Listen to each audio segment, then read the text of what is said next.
These plants have a journey, and that journey assumes different identities. And we should always respect the fact that it has lived different lives in different cultures. Sewing connections.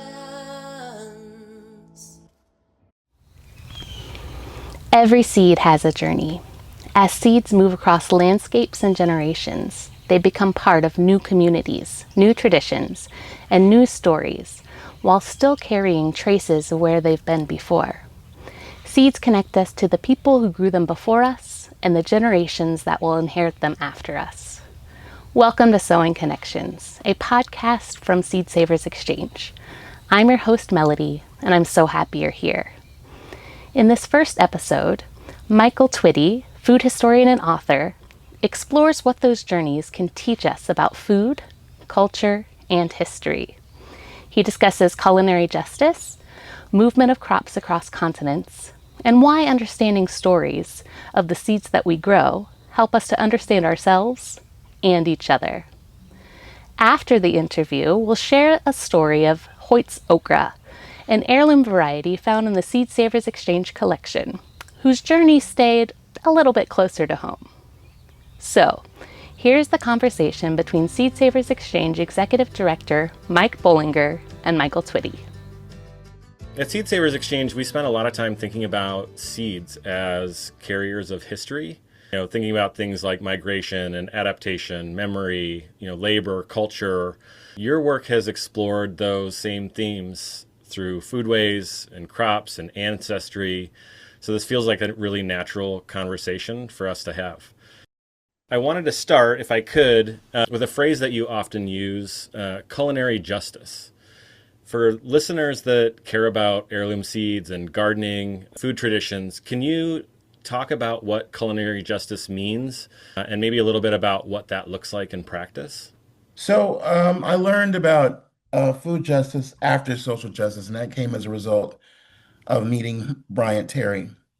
Mm-hmm. I was very intrigued by the idea of food justice, food as a human right. Culinary justice is a little bit different. And I remember I had a conversation as I started to conceive what that meant for me. And the person I was speaking to at a conference at a college said, "Well, it's kind of elitist, isn't it?" And I said, "No, and not if someone jacks your, beans and rice, the Right. most basic of the food of agrarian people, called in the Mm-hmm. Western world, unfortunately, peasants." And I said, that food can be stolen at any moment, not just stolen, but exploited, extracted, whatever you want to call it. Mm-hmm. And of course, if it gets in the right hands, the person who has the right platform, the right privilege, and the right power, it becomes a commodity, and therefore out of the reach of people who, you know, practice that cuisine or its dishes most naturally. We're not just talking about appropriation, we're talking about um, lack of connection with one's root, one's heritage, or with one's national story. Because, in the case of Southern food is part of the national story. So for me, culinary injustice are those examples where we see um, the negative use of people's food and traditions. And I mean, this doesn't have to be across lines of phenotype. When people usually say the word race, it's not just what color you are, what background or ethnicity or identity.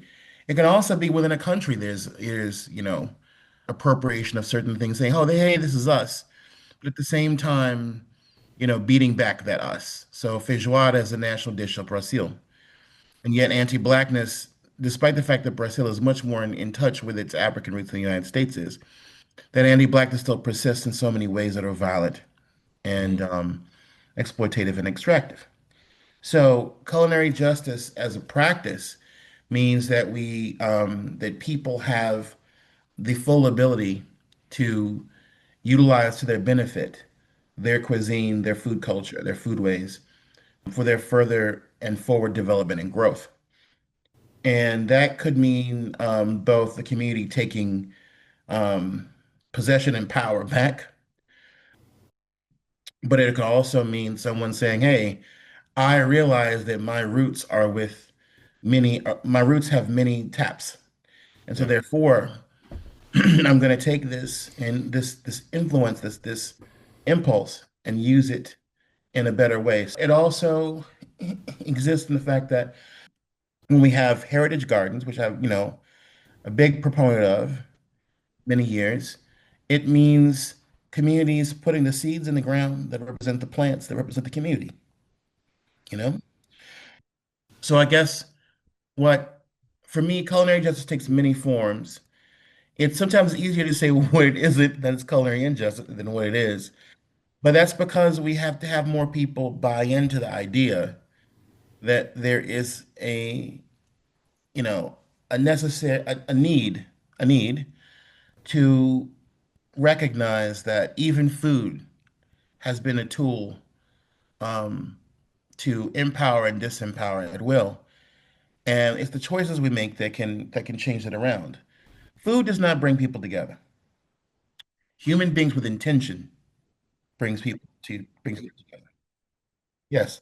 And so it's not the same thing. And I think people should just not think that just because you pop down some cheap ethnic eats on the table doesn't make you a hero. But if you take the time to learn, learning is the most important weapon here. Yeah. There's a place in Pittsburgh called the Conflict Cafe, and it was the foods of axis of evil, quote unquote, countries. Why do people eat that way in North Korea or Iran, which is very apropos at the moment? Other places. What's going on? What are the political cultural issues? People come and talk about their culture, their place. People eat there and learn, ask questions, and learn things and read about the country. We have really abysmal geography that's taught. We have all the resources, but not being taught. And so for me, in terms of my work, in terms of African American foodways and culture, if there's the people have so many assumptions. First of all, there's that big blanket West Africa. Saying West Africa is worse than saying Western Europe because West Africa is twice the size of Western Europe with 10 times more diversity. And so you have to re-educate your people, re-educate other people, re-educate yourself, go through the whole self-liberation process. And you have to think about why do people eat the way they eat? What are the continuums? What are the things we can understand as human beings? It's a lot of work. And I think that there's this general malaise at the moment, and that malaise is designed around this principle of, well, I don't want to have to learn all that. I'm already, I'm in the Western world with my business, with my sports, with my religion, or whatever, and I really don't have the the patience or the time to get into one more thing, and especially not for them, the other. And that has slowed down our progress in this. We can't get people to say a proper pronoun. How can we get them Right. to look at a map again? But Right. we have to Right. because food is a very ubiquitous, common form Mhm. of introducing people to cultures they're not aware of. And so especially in a country that's multicultural like America, I don't care how monocultural they try to make it. And that's why we have to keep on with culinary justice. Plus, it's an issue of, we can't escape all of capitalism. We can't escape all, everybody has an economy, whether you like it or not. Mhm. And so the idea is to give people the opportunity, like in Sapelo Island, they were growing the unique kind of ribbon cane down there. They had purple Mhm. ribbon cane. Or other people who are growing certain types of fruits or other things, foraging. Well, you're giving the community not only back a means of making a living, but a means of teaching about themselves, a means of appreciating and celebrating themselves, a means of having joy. Yeah. And for me, that's culinary justice. Yeah. Yeah. No, I love that. And, and kind of from there, I feel like it naturally raises the question, for me of seeds. Mhm. Where do you think seeds enter that picture? Can you talk a little bit about that? I don't really remember when I started learning about, no, actually, I do. Sorry. I do remember where I started learning about heirloom seeds and heirloom plants and, Uh, heritage breed animals. and heritage fruits, etc. Is when I started getting into living history. Hmm.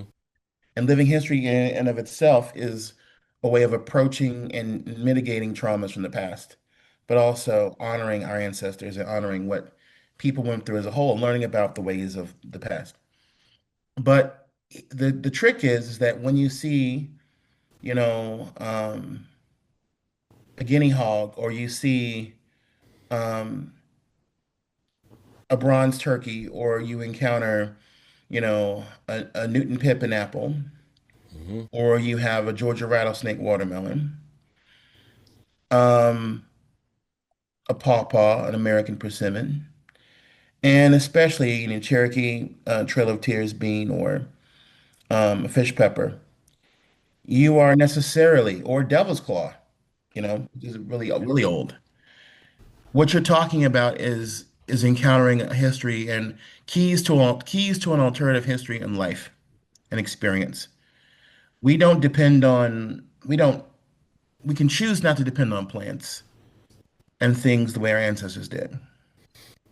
But once you understand how much those seeds, those plants, and those animals and those fruit made a difference in their lives, and how much they depend upon every aspect of it as part of a whole system, then you go, oh man, okay.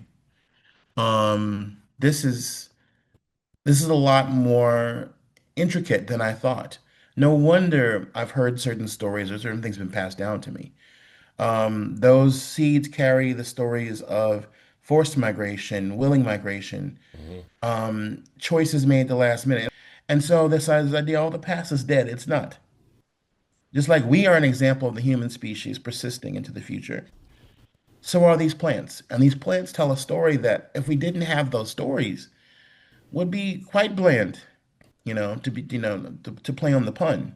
Hmm. You wouldn't have access to parts of your ancestors' lives or other people's ancestors' lives and be able to really truly reconstruct who they were. I mean, right now, a lot of people make claims about the meaning of our past, the meaning of our peoplehoods, and the meaning of who we are, without really having any sort of granularity Hmm. that seeds give you. You know, Um, in the cooking gene, you trace ancestry through foodways as much as through documents. Can you talk a little bit about how you read a crop? I mean, you could, whether rice or okra, cowpeas, kind of as a historical document, and maybe even, what a plant can reveal that sometimes archives can't. sure. I mean, the assumption is that, and particularly when it comes to slavery and enslavement, that crops were given to the enslaved like the way you give fodder to an animal. People don't have to say that literally. That's what the hell they mean. Or given to enslaved people like they were given, rations were given to a prisoner. So automatically we lack um narratives of, you know, agency and ownership. Okay. That's problematic because how do you move, 12 to 15 million human beings across an ocean in the same way that you move, millions of Europeans? Here's fact number one. There were more Africans crossing the Atlantic Ocean before 1820 than Europeans. And they were being counted upon not only to produce cash crops, but to build a life of their own and to support the life of the people who enslaved them Hmm. and the people who they associated with, from indentured servants to other types of immigrants to indigenous people to new groups of people that developed in the New World. Yeah. And so, yes, they're going to have certain foods and things. Peter Kalm, Kalm, was a Finnish Swedish writer, and I think he was a naturalist as well. And he talked about how in Philadelphia, he says, "Oh, in Philadelphia, nobody, white or black, can live without, you know, peppers and vinegar, and everybody in loves the soup made of this thing called okra."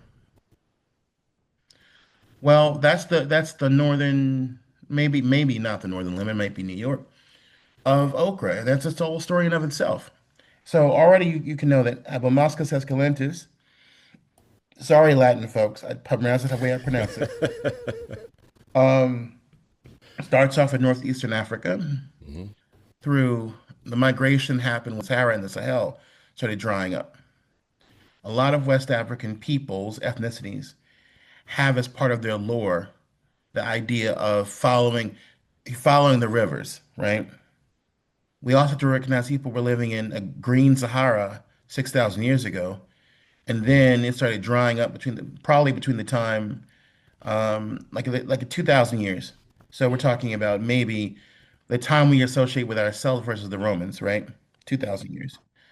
Well, that sounds like a long time. It is a long time, but it's not a long time, if you know what I mean, in terms of human life.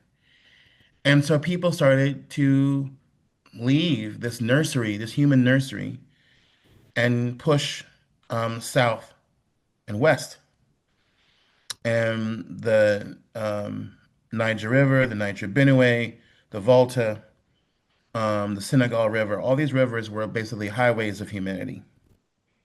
They followed the water until they saw the other water, the ocean, and they brought with them cowpeas and millet and sorghum and Yeah. okra and melons and rice, African rice, and other key fonio, et cetera, and other key things that were part of the agricultural complex that developed in West Africa. So for me, it's like going from having a history that begins in enslavement with a question mark before it to a history that starts with, no, no, no, baby, we're talking about 8,000 years ago. That's what I had to realize with the cooking gene. I was like, no, no, no, you knew these people existed. You knew they had a history, and you knew that there were all these um, developments in technology and architecture and agriculture and religion and life in Africa. But now that you have the DNA component and also you know the history of the connection between the communities, right? Now you know the other part, which is, oh, now that you know you're part of these people, that means that this is your deeper connection to people who you will never know. That goes back, a long time. It's amazing for people that's supposed to have a history that only begins with 1619 to now.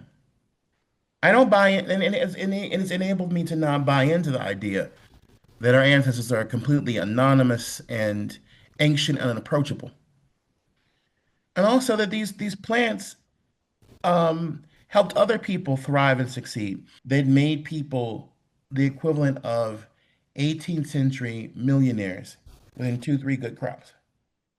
And that built Charleston and Savannah, and that built the Southern aristocracy. And it built the reason why we have had so much trouble with our own politics is because these people were too rich to be defeated. Okay. Their wealth made them untouchable. And the knowledge that built their wealth came from people's interaction with cotton and rice and even tobacco going back a very long time. Now, some people are like, wait a minute, tobacco didn't show up till Columbus. Yeah, I got that, boo. But you have to understand that before tobacco becomes an understood commodity in Virginia and Maryland and then North Carolina, in by the time that John Rolfe is like, let me blend this and use that to make a passable product. Africans were already growing rustica and other forms of tobacco in Senegal, Gambia, other places to the point where they came here with knowledge of how to grow the thing. Okay. And rice, not just, my friend, not just like growing the rice, but processing it. Understanding how there's a certain way. You and I both know that rice takes a certain flood pattern. It takes sometimes it's dry rice. You have to use the mortar and pestle. Well, that's translated too, and the baskets. So those forms of African technologies to process rice cross the ocean as well. And so once we get that, then we have to incorporate also the knowledge about how New World crops are going to um, um, be included as well. Hmm. They come to Africa, then they go back to the Americas in different forms. Yeah, it just makes me think about then again if we're thinking about seeds and food traditions, and how that with that movement you've got changing names, Hmm. and meanings, and and owners, right, as they move. So how do you think about preservation or attribution or even credit when a tradition has passed through so many hands? The first and foremost thing is that you have to recognize that people have different relationships. It's like a kid. At home, that kid is the baby. In the world, that kid is a student or a member of a team or a stranger that needs help or needs discipline, a consumer. That child has different relationships to people who meet them Hmm. and different assumptions and different requirements based on a society's approach to gender, class, Hmm. ethnicity, race, etc. Right. In the same way, foods do the same thing. Someone was like, wait a minute, that plant belongs to. I said, no, no, no, no. When the minute it goes across the ocean and there's no trail, it becomes a very different thing. It no longer has the same meanings. And now we can always and especially give credit where credit is due. So for example, you know, we think of tomatoes, Hmm. tomat. That's that's Nahua, Aztec, right? Mexica. And that plant has a very distinct history among them, although we can probably guess it probably precedes them. But the word and the culinary idea of it coming into the food comes from a very specific moment in time, the early middle 1500s, right? When Cortez meets Moctezuma and his people who are growing these and then it kind of spreads like wildfire from there, relatively speaking. And so within a century and some change, it's starting to change the way Italians eat forever. And people think sweet potato, think one type of sweet potato in their mind, that archetype of this orange flesh thing, when we both know that there were purple ones, orange, yellow, but white Yeah. one was actually much more popular because it was much more versatile, Yeah. And then later on, people were like, hey, I kind of want a vegetable I can make a pie out of. Well, pies and puddings are British, but you put them in the hands of black people, and they all of a sudden these pies and puddings are not the same animal that they were. So I guess what I'm trying to get at is that these plants have a journey, and that journey assumes different identities, and we should always be careful about how we do our attributions, but at the same time, respect the fact that it has lived different lives in different cultures. Yeah, I think you talk about that in Kosher Soul, right? Where Hmm. you explore kind of the meeting point of African American and Jewish traditions, and I guess I'm just to elaborate maybe even a little bit more, like what did that work teach you about that across diasporas and where different histories and trauma and migration where those things meet. Well, first and foremost, it taught me that marginalized people, the history is not with the from the top down, it's the bottom up. And a lot of people assume that, oh, when we talk about Southern food, the British, the German, it's like, okay, you know, but because there's a lot of like, elitist history there. Nobody wants to talk about the poor people who never had a portrait made or never, you know, had to do all kinds of crazy things to survive.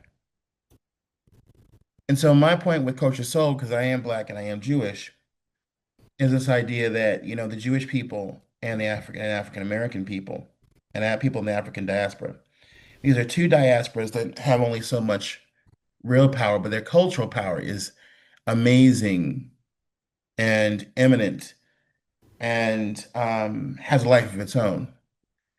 And it shows itself in music and in language, in entertainment, in moral suasion, other spiritual forms of activism.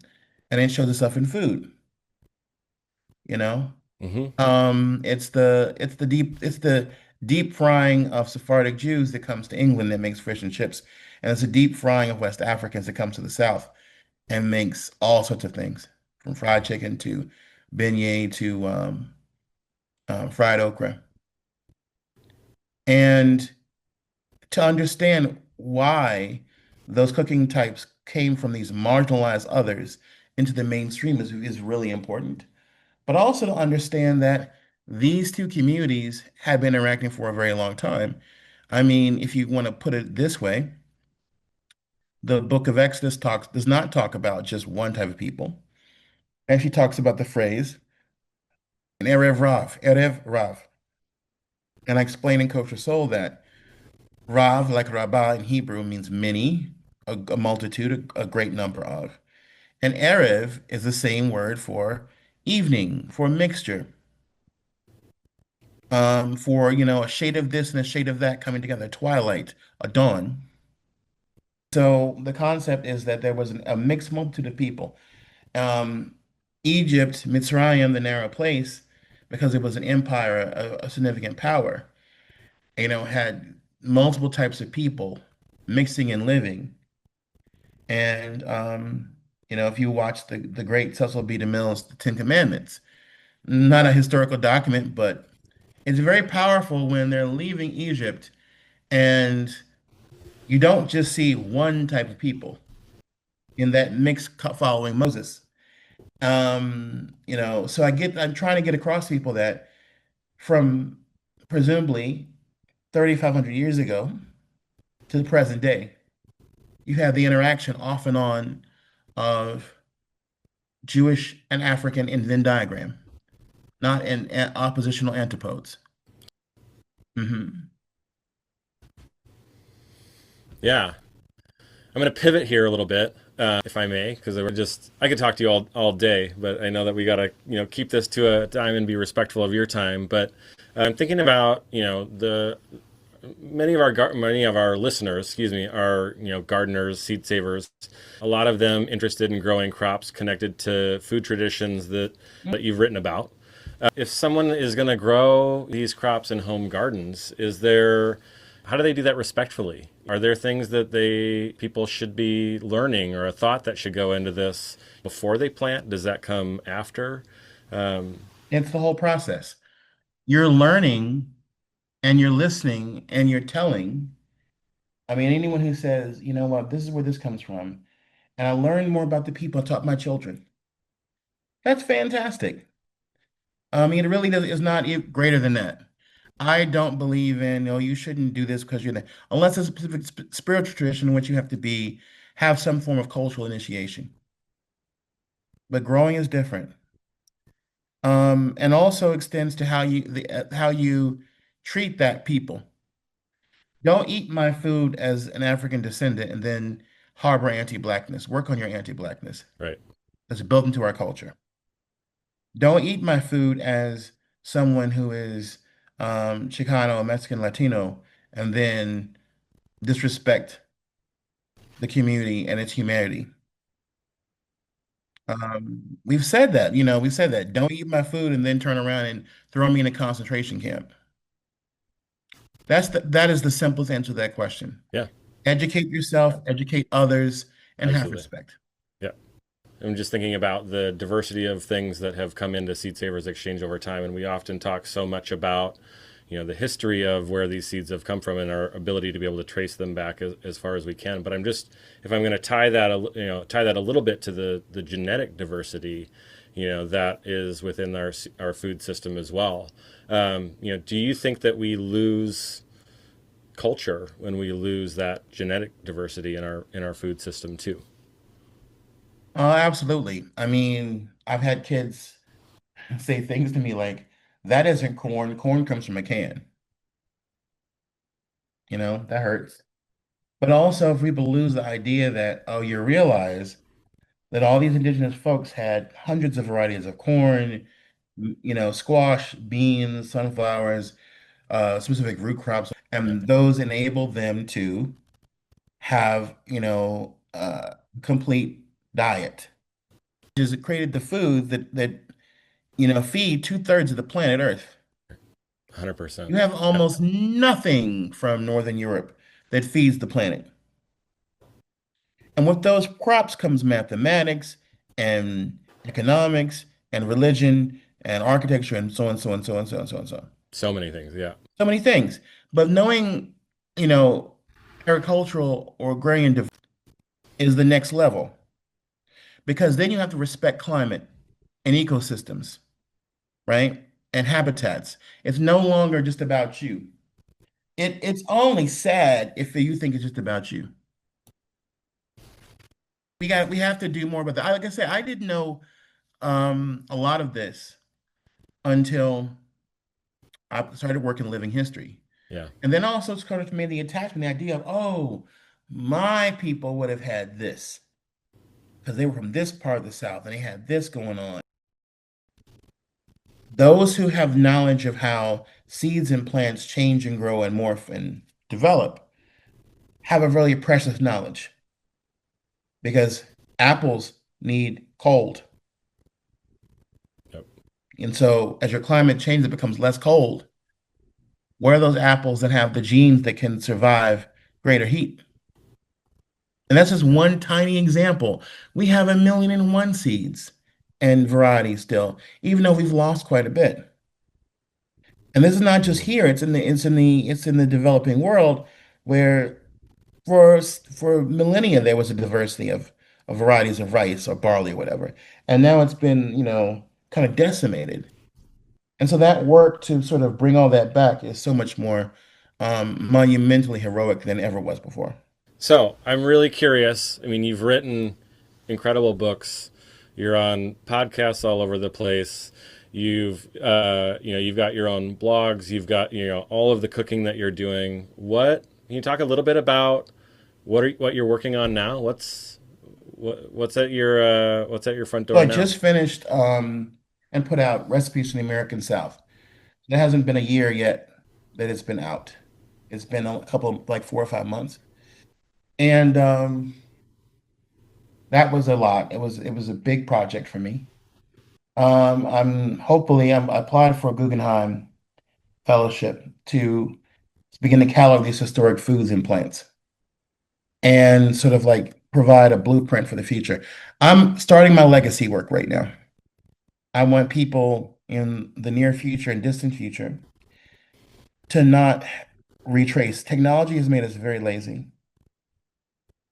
in the sense of we think we got it all. Oh, it's on Google. It's great. We're good. History's been recorded. We'll never forget it. It don't work that way. Ask the people who were at the Library of Alexandria or Timbuktu or, um, in Athens or Baghdad about the flow of knowledge. We've already had cures for certain things that we just lost Yep. and had to get back in a different form. Yep. And when you think of it that way, it's very depressing. And so we all have to do our part. Hmm. So, legacy work for me looks like that. I'm working on an anthology of Black food writing and, I just, well, orature and writing. And I'm working on a project about the African American um, engagement with Great Britain Okay. from a linguistic, food, culture, and you know, um, racial identity perspective. Yeah. Yeah. Yeah, I'm gonna just one last question here. sure. Um, in what is a really wild time globally, um, where are you finding hope for the future? If you plant a seed, you have to have hope. If you have a garden, you have to have hope. If you teach children, you have to have hope. Hmm. And you have to do it the right way. You have to do it with ethical and a human understanding. You can't do it in exploitive or extractive understanding. Because otherwise the karma will come back to you and you will get bit. And so for me, you have to encounter the sun and the sky and the water when you grow things. You also have to think about helping life sustain itself. And learning. Learning is absolutely the way to stay alive longer, and learning is the way to have fellowship and friendship and genealogy and other things. Cooking Gene for Yeah. Everybody is a book about food, but it's a book about food through a family, my family's, and the way in which those things intersect. And it's not perfected, but it's getting, it's giving people a way to look at their own stories in that way. And, I just find that all of those things are interconnected and there's a holistic way to look at this. You can look at food as just that thing that makes me not hungry anymore. Or you can look at food as this amazing miracle that gets passed down Lador Vador from generation to generation, Hmm. reconstitutes itself in new forms Hmm. that no generation previous could conceive of. Hmm. And for me, if you don't get that out of, history isn't dead, history is living. Absolutely. Be tolerant, be empathetic, be aware, have boundaries, but also open your arms. Hmm. That's what food has done for me as a historian, as a storyteller, as a griot, as someone who puts food into practice. It is a tool for me for making my version of humanity better. I thank you for that. And I'm thinking about, your books that I've read, and I mean, it has changed the way that I look at food and the way that I look at my family history has, driven me and inspired me to explore. And I know that, your work is changing people's lives in Thank real you. ways. So I appreciate hearing that you are continuing to do those things and write about so many other things that you haven't had the opportunity to do yet. So thank you, Michael, Thank you. so much for your time here. I really appreciate it, and I look forward to all of the places that this goes and the learning that it inspires as a result of our time here. So thanks again. Thank you so much. I really appreciate y'all. Thank you for the work that y'all do because it's definitely been a part of my education and my direction going forward. Yeah, thanks. Thank you. Michael Twitty reminds us that seeds don't just carry genetics, they carry memory, relationships, and the lives of the people who kept them. And the stories we tell about those seeds aren't only found in books and archives. They're preserved in family memories, passed from neighbor to neighbor, and carried forward in every garden you plant. Throughout this season, we'll be sharing stories from the Seed Savers Exchange collection, stories that trace journeys of individual varieties and the people who kept them alive. This story begins with a gardener in Arkansas, a neighbor offering some freshly picked okra, and an unexpected connection that reaches back generations. Here is seed historian Eduardo with the story of Hoyt's okra. I went by one day, and he said, "You want some okra?" And I said, "Yes, I do." He said, "Didn't you plant okra?" I said, "Yes, I did, but I can't get okra to do nothing down there at the house." He said, "Well, here." He said, "Hoyt gave me these when we moved here," and he said, "And this is the only okra seed I've ever used." That is Tracy Bull, remembering how this story came to be. A neighbor offering some okra he had just harvested, and then a realization the seed had come through Tracy's own family line and had found its way back to him. Although Tracy's a seasoned gardener, he had struggled for years to grow okra from catalogs because the seeds either germinated poorly or produced disappointing results.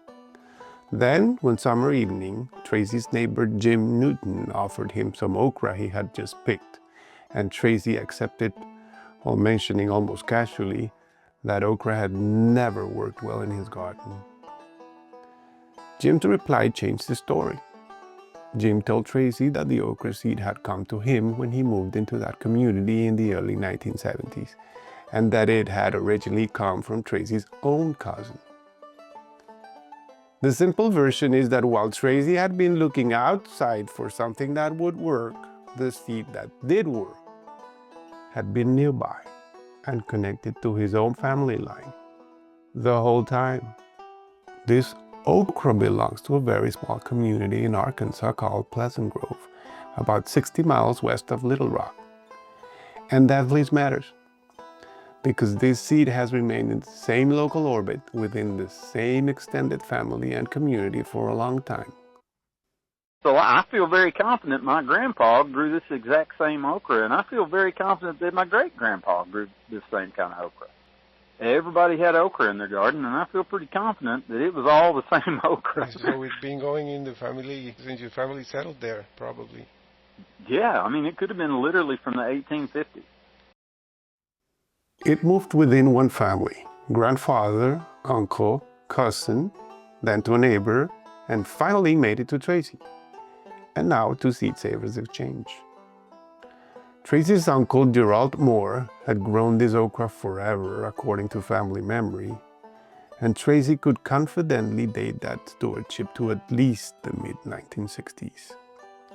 Tracy's cousin was Hoyt Miller, and after receiving the seed from Gerald, he grew it for years before handing it to Tracy's neighbor, Jim Newton, when Jim moved to Pleasant Grove.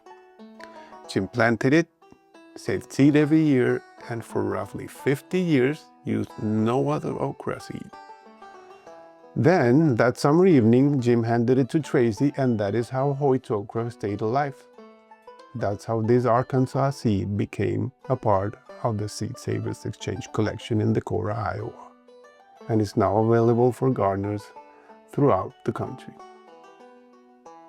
Tracy describes this okra seed as an old, spiny type rather than a spineless variety, and he sees it as well adapted to heat, humidity, drought, pests, and disease, typical southern growing conditions. The reason it stayed in use is simple. It works. It germinates and it produces. And of course, Tracy's family kept it because they ate it. Battered and fried okra, okra with purple whole peas, and okra with gumbo. Tracy saves seed every year by leaving pods to mature late into the season, sometimes reaching even 12 to 16 inches long, until they dry down and the seeds can be used for the next year's planting. In Tracy's estimate, a single mature pod can yield 50 to 100 seeds, so a few pods can carry a season and still leave enough to share. And that is the quiet heart of this story. A seed that keeps going because the seed-saving practice keeps going. Tracy donated Hoyt's okra to Seed Savers Exchange because he wanted to have a stable home beyond one garden. And in his donations, he set quite a large seed sample, hundreds of them, so the variety could be tested, increased, preserved, and distributed. This is a story about a seed that stayed alive because people kept planting it, saving it, and passing it along. It earned its place in more than one garden. It's not a grand story, it's a local one. A good seed stayed alive because somebody kept it going. Somebody cared. If you'd like to plant Hoyt's okra in your own garden, you can find it listed on the exchange, Seed Savers Exchange's Gardener to Gardener Seed Swap, via our website and also linked in the show notes. Thank you for joining us for our first episode of Sowing Connections. Subscribe so you don't miss the next one. It will be a From the Archives special and will be coming to you in 2 weeks. We'll see you soon. There's knowing and growing and so